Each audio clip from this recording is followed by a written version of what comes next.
Dette er billedet The Island af Martin Bigum. Det blev malet i 2008 og er fra udstillingen Structures Beneath Skin.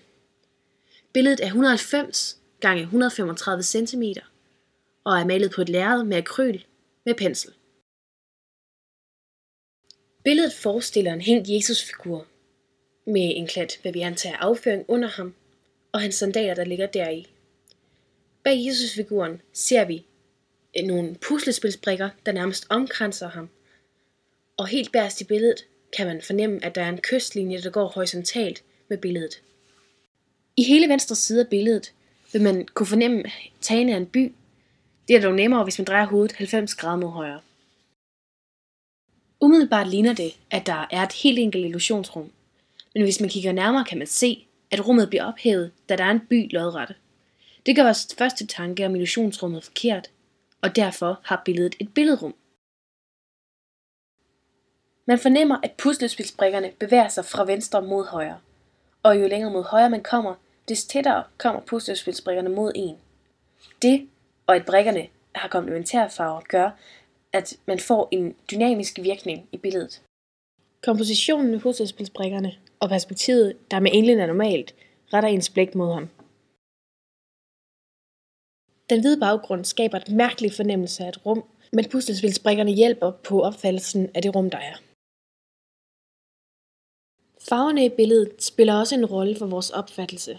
Den grønlige farve på englens ansigt viser, at han er utilpas, men det passer jo også meget fint, da han jo faktisk er blevet hængt. Der er også farver i brikkerne. Det er delvis komplementære farver, men også farver, der spiller sammen. Og der er vægt på spektralfarverne. Billedet har ikke én bestemt stilart, men nok nærmere 2. Pop art med blandt andet de meget markante linjer og de spektrale farver, der er blevet brugt. Men også surrealisme med, at byen den står vertikalt, og Jesus-figuren, der er næsten lige så stor som byen. Brikkerne kan tolkes på mange måder. De danner en cirkulær bevægelse, hvilket betyder cyklus, som kan fortolkes på mange måder, som for eksempel livets gang, kosmos, kristendom, tro og mange andre ting. Men vi forestiller os, at den cyklus, der er tale om, det eventuelt kan have noget med livet og menneskernes tro til Gud og kristendommen at gøre.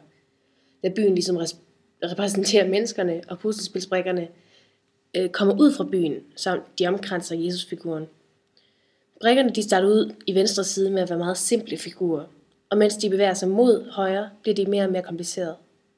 Brikkerne kan derved også symbolisere livet, som er et puslespil, der bliver mere og mere kompliceret. Det er de færstes øjne, der ikke har set, at Jesus han er blevet hængt. Men spørgsmålet er, om det er på grund af menneskernes manglende tro til ham og Gud, der gør, at han har hængt sig. Eller har han sagt farvel til os, fordi vi er dumme eller trosløse? Er det derfor, han rækker tunge? Eller er det simpelthen kunstneren, der har valgt at hænge ham for at provokere os til ikke at glemme Jesus og Gud? Eller er vi blevet sådan et samfund, der ikke længere har brug for Jesus og Gud, så vi lige så godt bare kan skaffe ham af vejen? Er det urelevant, at Jesus-figuren og landtangen om bag ved ham danner et kors?